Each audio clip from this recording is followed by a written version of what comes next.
No todas las historias comienzan con un giro evidente. Algunas se deslizan en la rutina como si nada fuera a cambiar, como si la vida estuviera destinada a seguir su curso sin sobresaltos. Esta comenzó así, con una bandeja en la mano, una sonrisa entrenada en el rostro y un uniforme barato manchado por los vaivenes de una jornada laboral interminable. Y con una frase que, aunque pareció inofensiva en el momento, desató todo. ¿No tienen a alguien más presentable para atender aquí? Las palabras no fueron lanzadas al aire.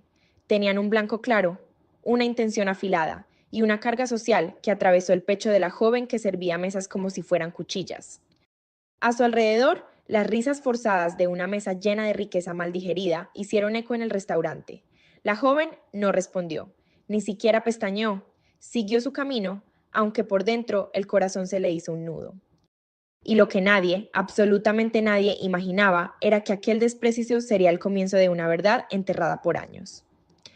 Desde ese momento, la historia se bifurca en dos caminos, el de la mujer que se creyó superior por portar anillos caros y bolsos con iniciales de marca, y el de la mesera, cuya vida hasta entonces se había reducido a estudiar por las noches y trabajar de sol a sol para pagar cuentas que no dejaban de multiplicarse. No se conocían, no sabían que el azar, ese que juega con las vidas como si fueran piezas de ajedrez, las había unido por un pasado común. Pero no uno cualquiera, uno capaz de derrumbar imperios y reconstruir identidades. La joven no tenía apellido reconocido, ni títulos nobiliarios, ni una cuenta bancaria que le permitiera lujos, pero tenía algo que nadie en esa mesa de damas presumidas podría comprar jamás: integridad. Aunque dolida, siguió sirviendo sin quejarse. Una tras otra, las órdenes iban y venían. La mujer rica la observaba como si fuera invisible, aunque en cada gesto se escondía una incomodidad que solo el inconsciente reconoce. Algo en los ojos de aquella chica le resultaba familiar, demasiado familiar, y no era solo por el uniforme o la sonrisa forzada, era algo más profundo, algo que venía desde el tiempo y la sangre. Cuando terminó su turno, la mesera se cambió en el baño, guardó su uniforme, se colocó una chaqueta de segunda mano y salió al frío de la noche.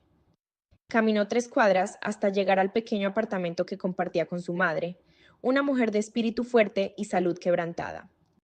Allí, entre medicamentos, libros subrayados y notas de voz en un viejo teléfono, repasó los eventos del día.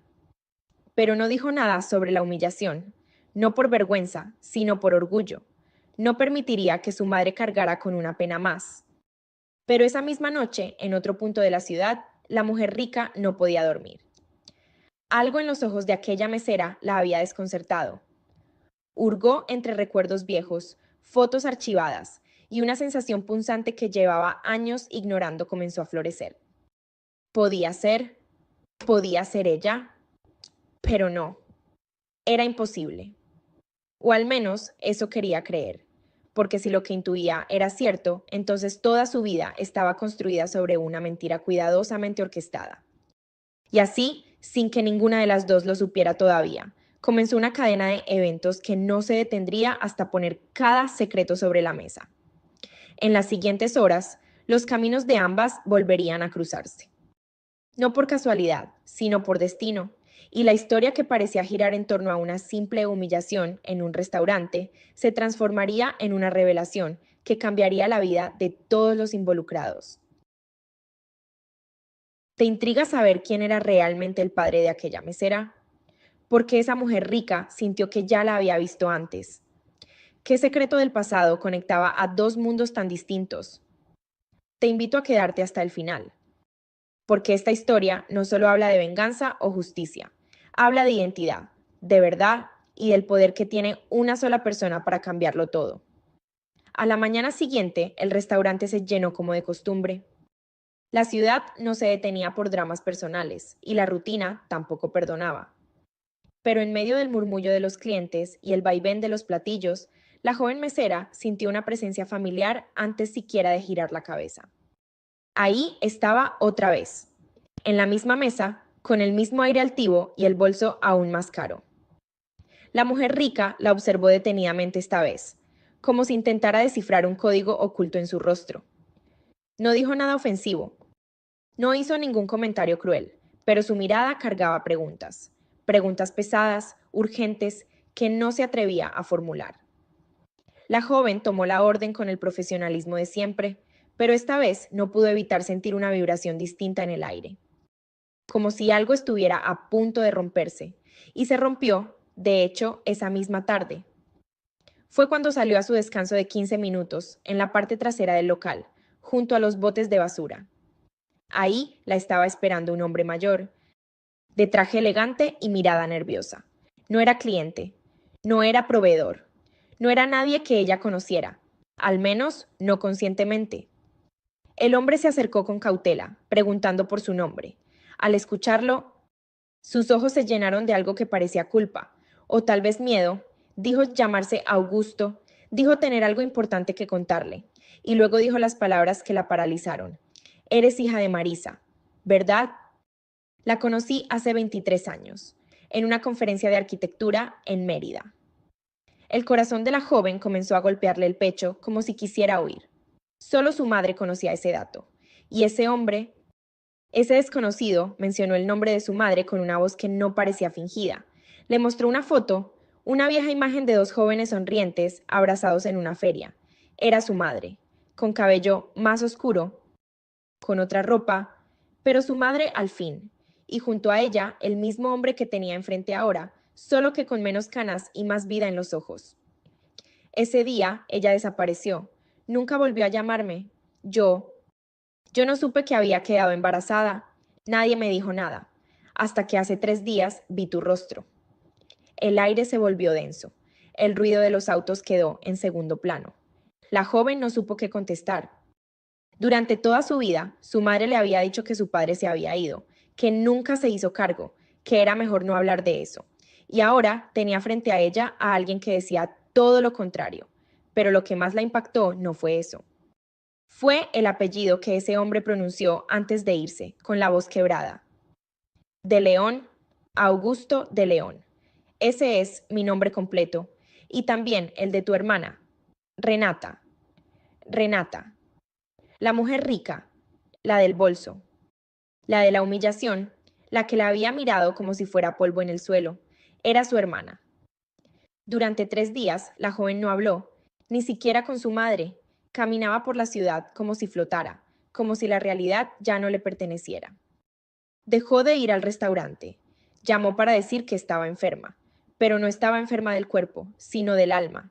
Y cada vez que pensaba en la palabra hermana, sentía una mezcla de rabia, risa amarga y un dolor que no sabía cómo digerir.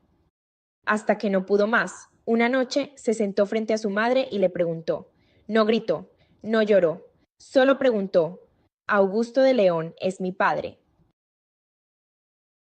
La madre guardó silencio durante exactamente 7 minutos y luego, con la voz temblorosa, le dijo la verdad, que sí, que era él, que había querido protegerla, que cuando descubrió que estaba embarazada, trató de buscarlo, pero la familia de él, una familia poderosa, altiva, influyente, la amenazó, que su embarazo no encajaba con el futuro político que habían diseñado para Augusto, que le ofrecieron dinero, pero ella no lo aceptó, que huyó y que nunca más supo de él, ni siquiera cuando su hija comenzó a preguntar por qué no tenía padre. La joven no juzgó, no hizo escándalo, pero esa noche tomó una decisión que cambiaría la historia entera. Si aquel hombre era su padre, si aquella mujer era su hermana, entonces merecía saberlo, no para buscar aceptación, no para pedir perdón, sino por algo mucho más simple, la verdad. Porque la verdad no se esconde eternamente. Siempre encuentra una forma de salir, y en este caso lo haría de la forma menos esperada. La invitación llegó una semana después. Era un evento exclusivo, una gala de beneficencia organizada por la familia de León para presentar un nuevo proyecto de desarrollo urbano. La joven no sabía cómo, pero su nombre apareció en la lista de asistentes. Ni ella misma se lo esperaba. Por un segundo pensó que había sido su supuesto padre quien la había incluido, pero también cabía la posibilidad de que todo fuera un error. Dudó en asistir, dudó en enfrentarse a ese mundo que nunca le perteneció. Dudó en volver a ver a esa mujer que la había humillado sin saber que la sangre que las unía era más poderosa que cualquier prenda de diseñador. Pero fue, no por curiosidad, no por revancha. Fue porque sintió que algo dentro de ella necesitaba cerrarse o abrirse, lo que fuera, pero necesitaba un cambio. Se presentó con un vestido oscuro que había pedido prestado a una compañera de trabajo. No era lujoso, pero tenía elegancia. Se peinó como lo hacía en sus exámenes importantes y se puso los zapatos más discretos que encontró. Cuando entró al salón de eventos, más de 200 personas conversaban bajo luces cálidas, copas burbujeantes y risas educadas. La reconocieron de inmediato, no como la hija perdida de Augusto, no como la hermana de Renata, la reconocieron como la mesera que alguna vez les sirvió café sin azúcar y platos tibios. Algunos bajaron la mirada, otros fingieron no verla, pero ella caminó con dignidad hasta la esquina del salón, sin buscar atención, sin necesitarla. Pasaron 20 minutos, luego 30. Entonces apareció Renata, deslizándose entre los invitados con la seguridad de quien ha sido criada para eso. Llevaba un vestido rojo intenso, joyas discretas y un aire de autoridad. Cuando sus ojos encontraron a los de la joven, por primera vez en mucho tiempo vacilaron. No por miedo, no por vergüenza. Fue una vacilación nacida del reconocimiento. La había sentido antes, lo sabía, y algo en su pecho se apretó con fuerza. Fue entonces que la joven se acercó, no con furia, no con rencor, solo con la verdad. Se paró frente a Renata, quien la miró sin comprender del todo, y dijo, ¿sabías que tienes una hermana? El silencio que siguió fue más ruidoso que cualquier escándalo. Algunas personas dejaron de hablar, otras fingieron seguir conversando, pero el ambiente cambió. Renata abrió la boca para responder, pero no salió palabra alguna. Y en ese instante apareció Augusto. El hombre las observó a ambas como si viera un reflejo dividido por el tiempo. Se acercó y colocó una mano en el hombro de cada una. Ella es tu hermana, dijo. Y lamento que lo descubran así, pero no quiero seguir mintiendo. El resto de la noche se convirtió en un murmullo colectivo. La noticia se esparció más rápido que el vino en las copas. Renata se fue sin decir nada. La joven se quedó. Observó desde lejos cómo el apellido que antes parecía una fortaleza inexpugnable comenzaba a tambalearse. Al día siguiente, todo se multiplicó. La prensa, los blogs, las redes, la historia de la hija ilegítima, del secreto familiar, de la humillación que se convirtió en revelación. Pero la joven no dio entrevistas, no buscó fama, no demandó nada. Lo único que hizo fue regresar a su trabajo, a su madre, a su vida. Una vida que ya no era la misma, pero que al menos ahora tenía sentido. Pasaron semanas antes de que Renata la buscara. No fue con flores, no fue con disculpas elaboradas, fue con los ojos un poco menos fríos. No supe nada, dijo. Creí que lo sabía todo, pero no tenía idea. La joven la miró, no con odio, sino con algo más parecido a lástima. No dijo mucho, solo contestó, ahora sabes. Se encontraron algunas veces más, de forma esporádica. No construyeron una relación perfecta, no fingieron afecto, pero al menos existía algo entre ellas que antes no tenía nombre y que ahora podía llamarse historia compartida. Años después, la joven dejó de trabajar como mesera, terminó sus estudios, se convirtió en arquitecta como su madre, fundó su propio despacho con esfuerzo, sin pedir favores, y en una entrevista, cuando le preguntaron cómo comenzó todo, solo dijo, con una bandeja en la mano y una mujer que me hizo recordar quién soy. El tiempo no cura todo, pero sí transforma. Durante los siguientes 3 meses, la joven decidió distanciarse, no del pasado, sino del torbellino de personas que ahora querían saber más de ella solo porque llevaba un apellido que antes nadie había reconocido en su rostro. La llamaban para entrevistas, para programas de televisión, incluso para proyectos documentales. Todos querían la misma historia, la de la mesera humillada que resultó ser hija de uno de los hombres más poderosos del Estado. Pero ella no aceptó ninguno. Guardó silencio como quien entiende que el ruido no siempre es sinónimo de avance. Siguió yendo a clases, seguía atendiendo a su madre, cuya salud se deterioraba poco a poco, como una flor que se marchita sin perder su dignidad, y cada semana escribía una carta que nunca enviaba, dirigida a Renata.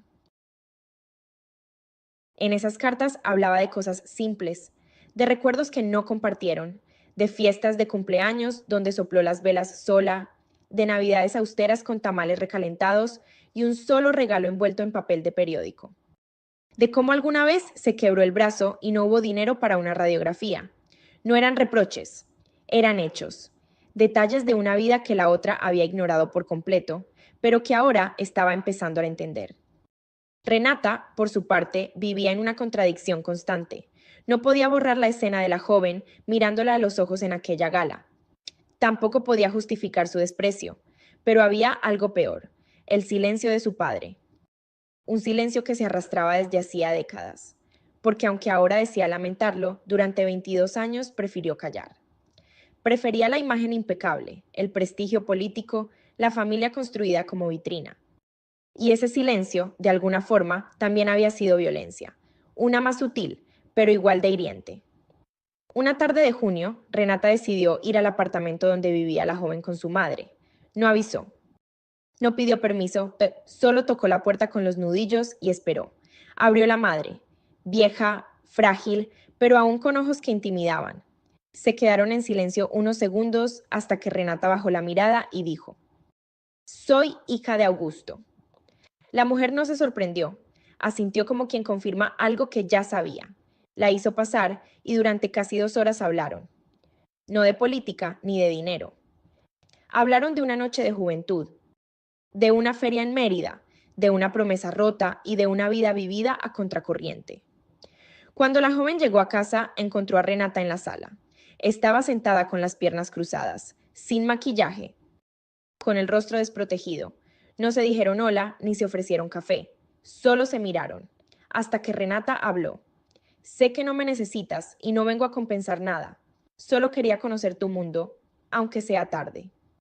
La joven no respondió de inmediato. Se sentó frente a ella.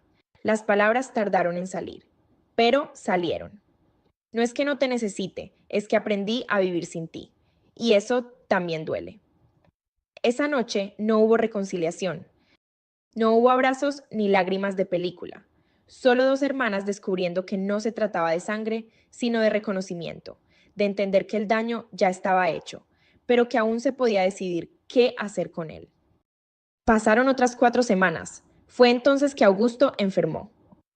Un problema cardíaco silencioso que llevaba años ignorando se manifestó con violencia. Lo internaron de urgencia y por primera vez en su vida. Pidió verlas a ambas. A su lado, conectado a tubos, sin la altivez que lo había definido, les pidió perdón. No con discursos, con los ojos, con una voz rota que apenas podía formar frases, reconoció su cobardía. Admitió que había tenido miedo, que permitió que su madre, la abuela de ambas, le impusiera el silencio, que fue débil, y que, por eso, ambas crecieron sin conocerse. Ninguna de las dos lo consoló, no porque no lo mereciera, sino porque entendieron que el perdón no siempre se da con palabras, sino con la manera en que uno decide vivir después. Cuando él cerró los ojos esa noche, no sabían si volvería a despertar, pero ambas se tomaron de la mano. Por primera vez, sin obligación, por decisión. Augusto sobrevivió, pero ya no volvió a la política. Se retiró discretamente, donó parte de su fortuna a proyectos educativos y pasó sus últimos años escribiendo cartas a su nieta. La hija que la joven mesera tuvo a los 26 años con un joven ilustrador de nombre Julián, un hombre sencillo que la trató siempre con admiración y ternura. La niña creció entre dos mundos, el de la abuela enferma que le contaba cuentos de sirenas y luchadoras, y el de una tía adinerada que, poco a poco, aprendió a desprenderse de sus prejuicios. Renata nunca se casó. Nunca tuvo hijos, pero se convirtió en una figura presente para su sobrina, y cada cumpleaños, la joven mesera, ya convertida en arquitecta, en madre, en mujer fuerte, escribía una nueva carta, no a Renata esta vez, sino a su hija, donde le explicaba que la vida no es justa, pero es sorprendente, que la dignidad vale más que el apellido, y que una sola palabra dicha con odio puede desatar verdades que cambian para siempre la historia. Cuando la niña cumplió 5 años, algo ocurrió que cambiaría nuevamente la dinámica de toda la familia. Era un día soleado de marzo. La madre, la joven que años atrás había sido mesera, había organizado una pequeña reunión en el parque, con piñata, jugos naturales, pastel de chocolate casero y música reproducida desde una bocina vieja conectada al celular. Nada elegante, pero todo hecho con cariño. Lo curioso fue que, a la fiesta, además de sus amigos más cercanos y algunas compañeras de la universidad, también asistieron Renata y Augusto. No llegaron juntos, pero ambos aparecieron con regalos demasiado caros, demasiado brillantes, como si quisieran compensar el tiempo con objetos. La niña, inocente, los abrazó sin entender del todo lo que representaban. Solo sabía que eran familia. Punto. Renata llevó una bicicleta rosada, de esas con canasto al frente y listones colgando del manubrio. Augusto llegó con una caja envuelta que contenía una laptop infantil, moderna, con aplicaciones didácticas en 7 idiomas. Pero cuando la niña abrió el regalo más simple, un libro ilustrado con animales hecho a mano por su padre, soltó una risa tan pura que el resto quedó en segundo plano. Fue entonces que Renata se sentó al lado de su hermana y sin mirarla directamente, dijo: yo no sé hacer esas cosas, me enseñaron a comprar, no a crear. La otra no respondió de inmediato. Solo observó a su hija, que brincaba sobre el pasto sin zapatos, con las trenzas despeinadas y la cara manchada de pastel. Después dijo: no tienes que saber, solo tienes que estar. Y así fue como poco a poco Renata comenzó a estar. Al principio incómoda, luego más suelta. Con el paso de los años, dejó de vestirse como si fuera a una gala cada vez que visitaba. Empezó a ponerse sandalias, a llevar comida en recipientes de plástico, a ensuciarse las manos ayudando a pintar una pared. Incluso aprendió a cocinar arroz sin que se le quemara. Su mundo dejó de ser tan rígido, tan lleno de códigos, y empezó a entender que la vida real se parece más a una sobremesa con platos sucios que a una reunión de negocios con copas de vino caro. Augusto, en cambio, envejecía con culpa. Aunque había hecho esfuerzos sinceros por enmendar, su cuerpo ya no respondía. Caminaba más lento, olvidaba fechas, repetía historias. A los 76 años, su salud se volvió frágil como papel mojado. Fue durante una consulta de seguimiento donde recibió el diagnóstico final: insuficiencia cardíaca avanzada. Le dieron entre 6 y 8 meses de vida. En lugar de ocultarlo, decidió contarlo todo. Llamó a sus 2 hijas y les entregó una carpeta con cartas, fotografías, recortes de periódicos antiguos y documentos legales. Ahí estaba todo: la verdad sobre cómo su familia lo presionó para guardar silencio, las propiedades que dejó a nombre de ambas, los poemas que escribió para Marisa, la madre de la joven mesera, durante sus años universitarios, y una lista de las cosas que lamentaba. 53 cosas. Exactamente. Desde no haber sostenido a su hija al nacer, hasta no haber sido valiente frente a su madre. Las hermanas lo acompañaron hasta el final, no por obligación, sino porque entendieron que los errores no se borran, pero sí se abrazan. Lo velaron en un funeral sencillo, sin cámaras, sin prensa, sin discursos políticos. Solo estaban ellas, la madre, Julián y algunos rostros discretos del pasado. Renata tomó la palabra por primera vez en público sin leer un discurso. Dijo: mi padre se equivocó, mucho, pero eligió terminar su vida con verdad. Y eso, al menos, le da paz a su memoria. Tras su muerte, las 2 hermanas decidieron cerrar el capítulo político de la familia.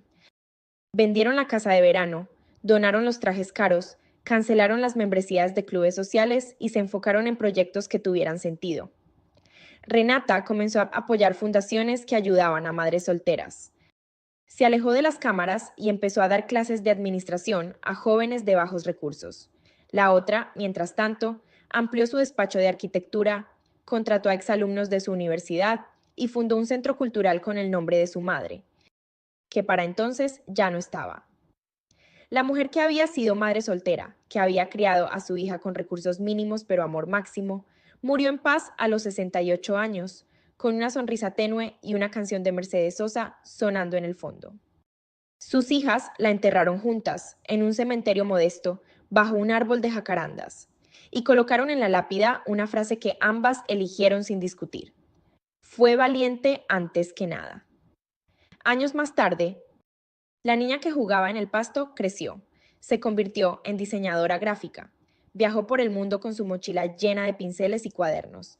En una entrevista para un medio digital, cuando le preguntaron por su familia, dijo algo que sorprendió a todos.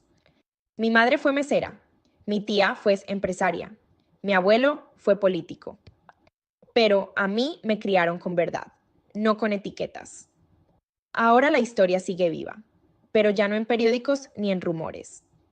Vive en las decisiones que cada una tomó, en el respeto ganado, en los abrazos dados sin pedir disculpas primero, en las cicatrices asumidas y en los lazos que se construyeron tarde, pero con firmeza. Y así, lo que empezó como una humillación pública en un restaurante terminó siendo una historia de identidad, de renacimiento, y de cómo incluso las heridas más profundas pueden convertirse en el suelo fértil de algo nuevo. La joven, que ya no era tan joven, se despertó una madrugada con una sensación extraña. No era pesadilla, no era ansiedad, era una necesidad urgente de escribir.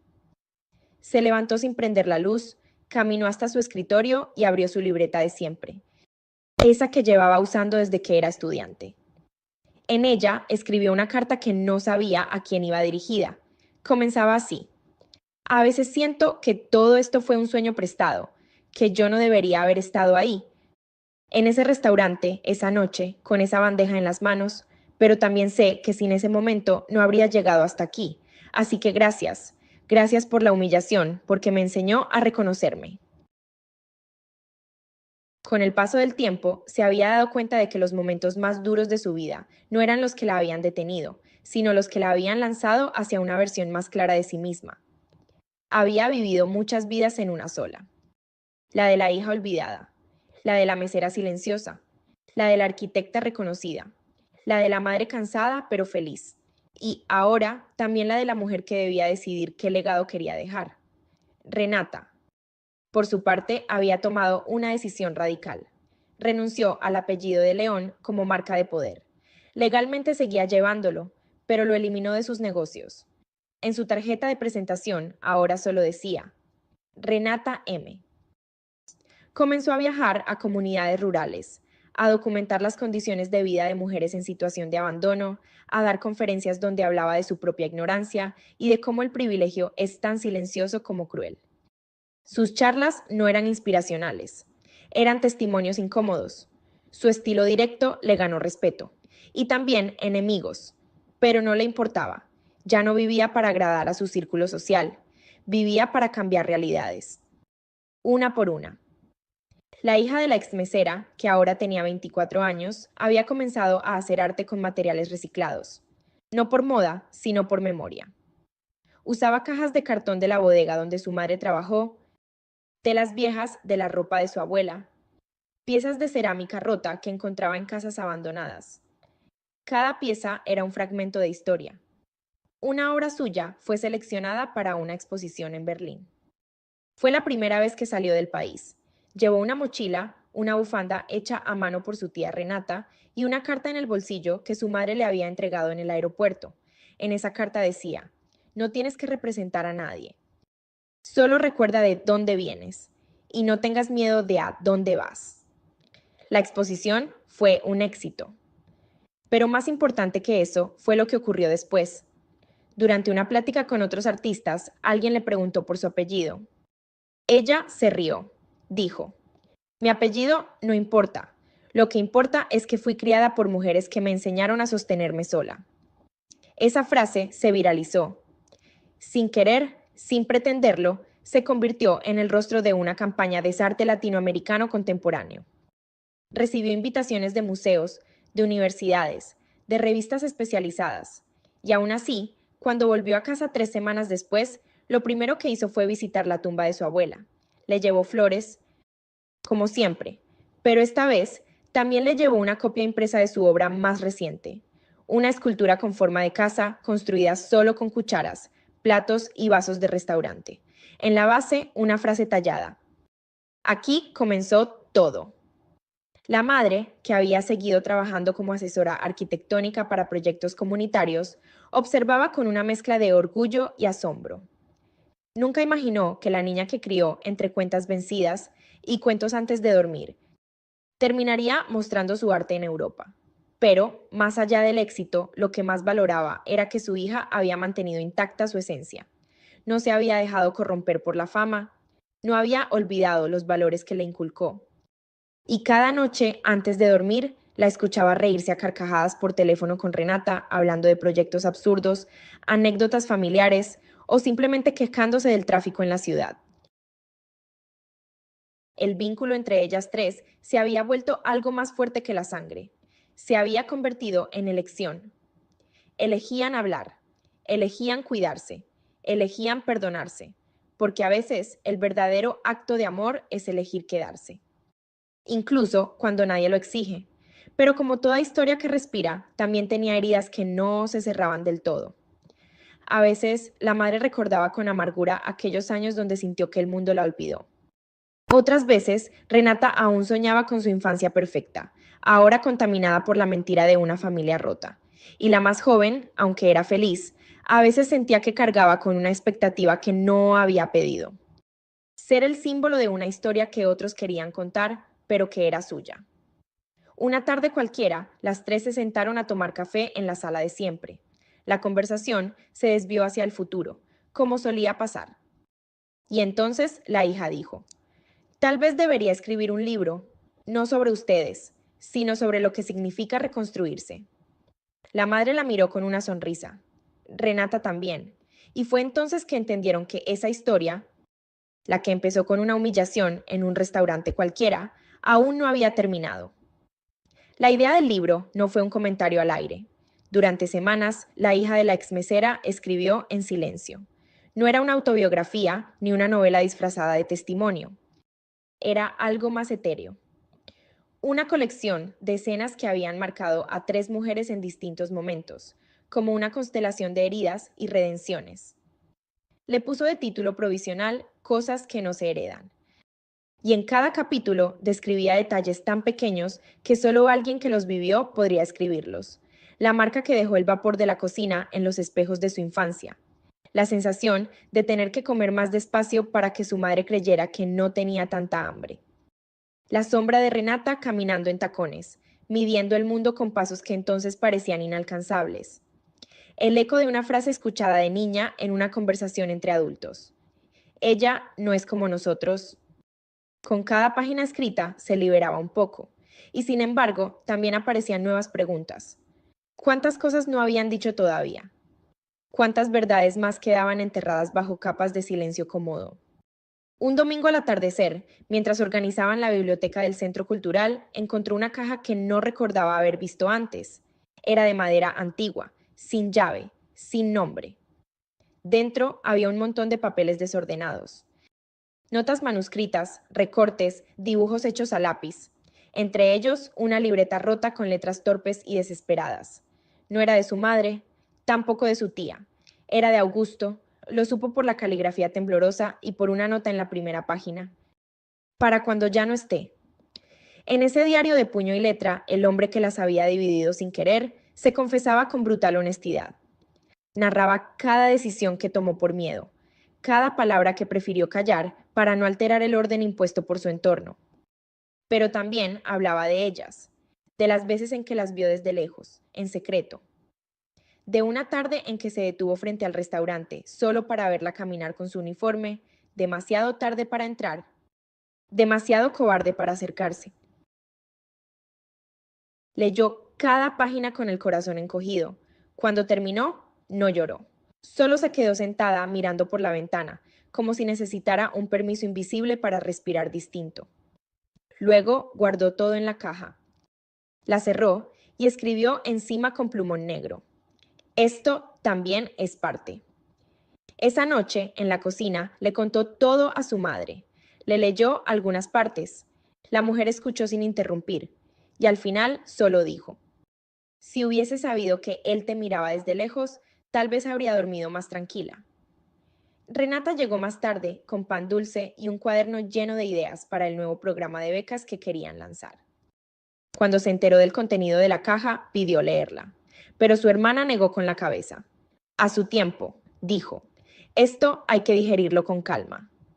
Durante los siguientes 6 meses, trabajaron en conjunto en un proyecto nuevo, una residencia cultural gratuita para jóvenes creadores que vivieran en condiciones precarias. Querían ofrecer espacio, materiales, comida y tiempo. 4 cosas que sabían que escaseaban cuando uno quiere crear sin tener un respaldo económico. El primer grupo estuvo formado por 15 jóvenes. Llegaron tímidos, rotos, algunos incluso sin saber por qué habían sido seleccionados, pero al cabo de unas semanas comenzaron a florecer. Pintaban, escribían, cantaban, filmaban, diseñaban, y lo más curioso, se reconocían entre ellos como iguales, más allá de orígenes, géneros, historias. Una noche, uno de los jóvenes preguntó quién había financiado todo eso. Y cuando la hija respondió, un hombre que cometió muchos errores y 3 mujeres que decidieron que no era justo seguir callando, el silencio fue total. Luego vino un aplauso y después una ovación. No por caridad, no por admiración, sino porque esa frase resonó como una verdad compartida. Todos venían de alguna historia rota. Mientras tanto, el libro Cosas que nos heredan fue terminado. Lo presentó en un evento pequeño, en el mismo centro cultural. No invitó a prensa, solo a quienes habían formado parte de su historia. Su madre, Renata, Julián, los jóvenes artistas, la señora que le rentó la primera habitación con baño compartido, la bibliotecaria que la dejaba quedarse después de hora para estudiar. Todos estaban ahí. En la última página del libro, una frase: mi historia no es mía, es el eco de muchas otras que aún no han sido contadas. Renata lo leyó de principio a fin en una sola noche. Lloró en silencio. Pero no fue tristeza, fue un llanto sereno, de esos que limpian. Se levantó, preparó café y comenzó a escribir ella también. No sabía si quería publicar. Tal vez no, pero necesitaba dejar testimonio, porque había vivido muchos años creyendo que la verdad podía esperar, y ahora entendía que lo único que no espera es la vida. Años más tarde, cuando la madre ya no estaba y la hija había publicado su tercer libro, un periodista quiso hacer un especial sobre ellas. Las buscó varias veces. Les ofreció dinero, audiencias, portadas. Pero la respuesta fue siempre la misma. Nuestra historia ya fue contada. Y lo que no se dijo, lo protegemos porque también es valioso. Esa respuesta desconcertó a muchos, pero también inspiró a otros, porque en un mundo donde todo se grita, hay algo profundamente revolucionario en saber callar lo necesario, en saber qué heridas se comparten y cuáles se guardan con amor. Pasaron 10 años. El Centro Cultural seguía de pie, ahora ampliado con 2 nuevas salas, un pequeño auditorio y una cafetería que ofrecía productos de productores locales. El proyecto de residencia artística se convirtió en un modelo replicado en otras ciudades. Y aunque ya no llevaba el nombre de ninguna de ellas en su fachada, todo el mundo que pasaba por ahí conocía la historia. No por la humillación original, ni siquiera por el apellido de León. La conocían porque la gente que había salido de ese lugar salía distinta. No mejor, distinta, con otra conciencia, con otra mirada, como si algo allí adentro enseñara a vivir sin miedo a la verdad. La madre había muerto en paz a los 71 años, rodeada de sus hijas, su nieta y Julián, que le leía en voz alta hasta que se quedaba dormida. Nunca tuvo lujos, pero sí tuvo descanso. Y lo más importante, tuvo justicia.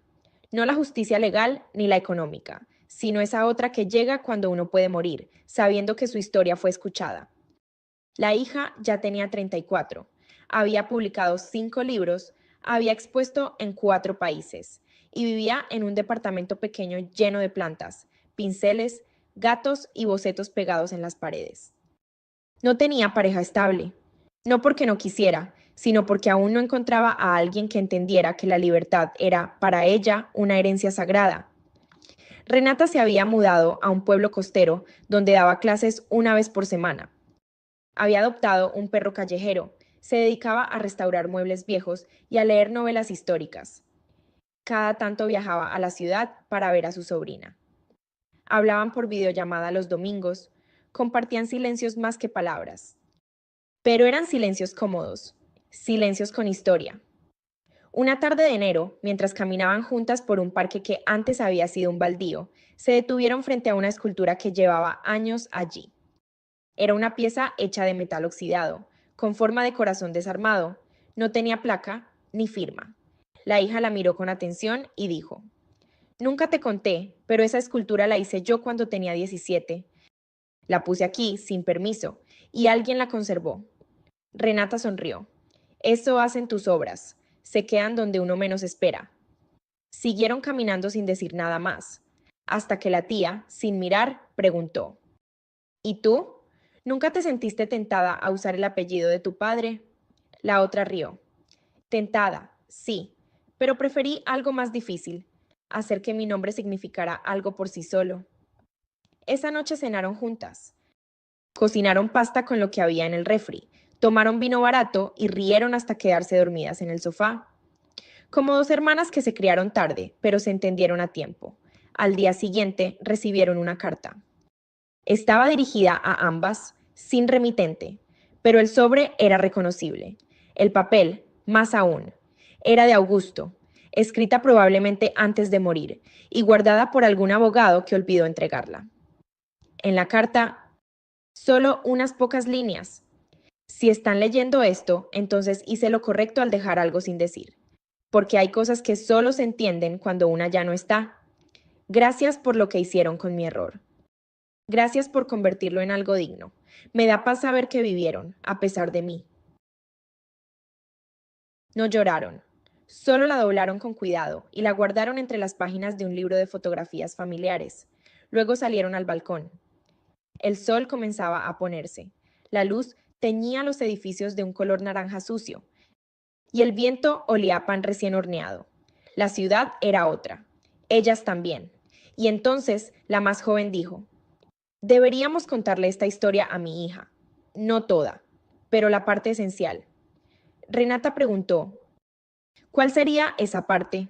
Y la otra respondió: que cuando alguien te humilla, no siempre es el final. A veces, sin saberlo, es solo el comienzo de todo. Así cerramos este viaje. Una historia que no nació del poder, ni de la riqueza, ni del apellido. Una historia que nació de una herida, se sostuvo en la dignidad y creció con el tiempo, con el arte, con la verdad. Gracias por acompañarnos hasta aquí. Si esta historia te tocó, si alguna parte de ti sintió que podía haber sido una de ellas, suscríbete al canal, activa la campanita y comparte este video. Porque tal vez en algún rincón del mundo hay alguien que aún necesita escuchar que las heridas no son destinos, solo el punto de partida.